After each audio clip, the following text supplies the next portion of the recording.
Welcome to the Market Money Magnet guys. आज यहाँ इस वीडियो में हम बात करने वाले हैं क्रूड ऑयल का इम्पैक्ट इंडियन मार्केट में इतना क्यों देखने को मिलता है। उसका एग्जांपल आज भी आपने देखा होगा।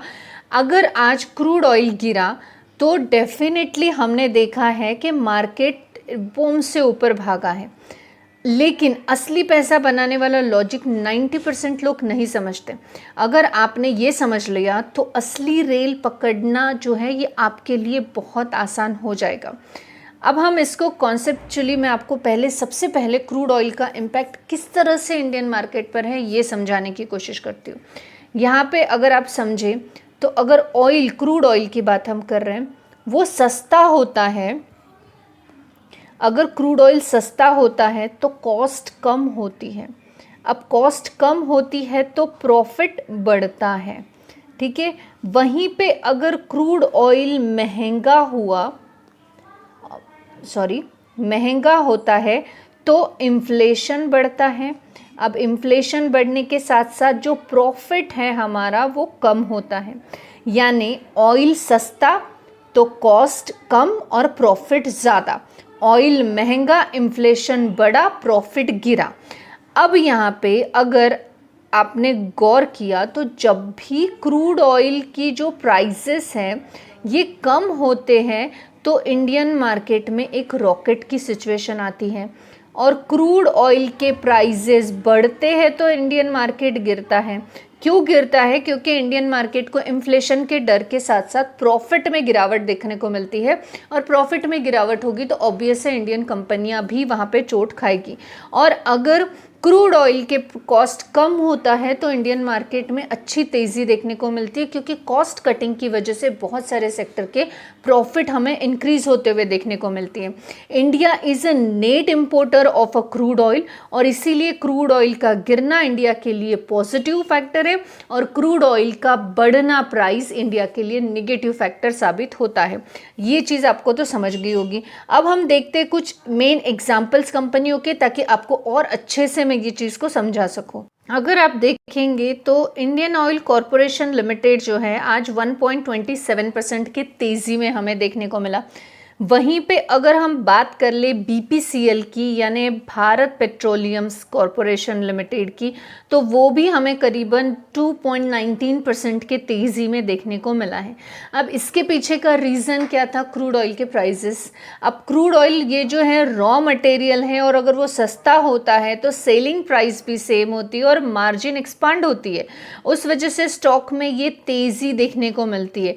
आपको नहीं समझा, मैं फिर रिपीट करूँगी। रॉ मटेरियल सस्ता होना, इससे सेलिंग प्राइस जो है ये सेम रहेगी, यानी मार्जिन जो है एक्सपांड होगा, और रिजल्ट स्टॉक जो है ये रेल करेगा। और यही आज हमें देखने को मिला है, ये दोनों भी स्टॉक में। क्या इसके अलावा और कोई सेक्टर क्रूड ऑयल की वजह से इम्पैक्टेबल होता है? जी हाँ, और वो सेक्टर है एयरलाइंस। अब एयरलाइंस सेक्टर में जैसे कि फॉर एग्जांपल अगर हम ले इंटरग्लोबल एविएशन लिमिटेड यानी इंडिगो, तो इंडिगो का फ्यूल कॉस्ट जो है ये 30 से 40% एक्सपेंसिव देखने को मिला। अब इसका फ्यूल कॉस्ट का एक्सपेंसेस जो है ये 30 से 40% है। अब अगर क्रूड ऑयल गिरता है तो ATF सस्ता होगा, और ATF सस्ता होगा तो प्रॉफिट बूस्ट करेगा, यानी प्रॉफिट बढ़ेगा। रिजल्ट क्या हुआ? मैसिव अपसाइड पोटेंशियल होगा। क्यों होगा? क्रूड ऑयल के इम्पैक्ट की वजह से। इधर वो बढ़ेगा या इधर वो घटेगा। अगर बढ़ता है तो ये इम्पैक्ट देखने को मिलेगा, और वहीं पे वाइस वर्सा गिरता है तो ऑब्वियस है इनका 30 से 40% एक्सपेंस अगर फ्यूल पर है, तो क्रूड ऑयल अगर बढ़ेगा, क्रूड ऑयल का प्राइस बढ़ेगा तो ATF महंगा होगा, और अगर ATF महंगा होगा तो प्रॉफिट गिरेगा, यानी मार्जिन जो है ये डाउन साइड पोटेंशियल देखने को मिलेगी, तो स्टॉक निगेटिव में होगा। तो ये इम्पैक्ट हमें एयरलाइंस के स्टॉक्स पे, जैसे कि हमने ऑलरेडी इंडियन ऑयल कॉरपोरेशन और BPCL का इम्पैक्ट देखा, वैसे ही ये जो है इंटरग्लोब एविएशन यानी एयरलाइंस वाले सारे स्टॉक, नॉट ओनली इंडिगो, हमने ये एग्जाम्पल लिया है। अब इसके अलावा पेंट कंपनीज है, जैसे एशियन पेंट लिमिटेड की अगर हम बात करें, this is for an example, बाकी भी जो पेंट कंपनियां ये सब पे लागू है। तो ये पेंट जो है ये पेट्रोलियम बेस प्रोडक्ट है, ये तो हम जानते हैं कि पेट्रोलियम बेस प्रोडक्ट है ये। अब इस वजह से इनपुट कॉस्ट अगर गिरेगी तो मार्जिन बढ़ेगी, इनपुट कॉस्ट अगर गिरेगी तो ऑब्वियस है मार्जिन बढ़ेगी, और अगर मार्जिन बढ़ेगी तो स्लाइटली रेल होगा, यानी स्मार्ट मनी की एंट्री होगी इसमें। अब पेट्रोलियम बेस प्रोडक्ट जितने भी होंगे उनके लिए ये फॉर्मूला जो है ये एप्लीकेबल है। अब इसके अलावा एक क्रूड ऑयल का और इम्पैक्ट अगर हम देखेंगे किस पर पड़ता है, तो लॉजिस्टिक एंड एफएमसीजी सेक्टर्स पर भी पड़ता है। अब वो कैसे पड़ता है की बात करें तो जो ट्रांसपोर्टेशन रहेगा, वो ट्रांसपोर्टेशन का कॉस्ट अगर गिरेगा तो कंपनी मनी बचा पाएगी और मार्जिन को इम्प्रूव कर पाएगी। अब ट्रांसपोर्टेशन का कॉस्ट कैसे गिरेगा, तो फ्यूल का कॉस्ट कम होना चाहिए। अब फ्यूल कौन सा है ट्रांसपोर्टेशन के लिए, तो ऑब्वियस है पेट्रोल या डीजल।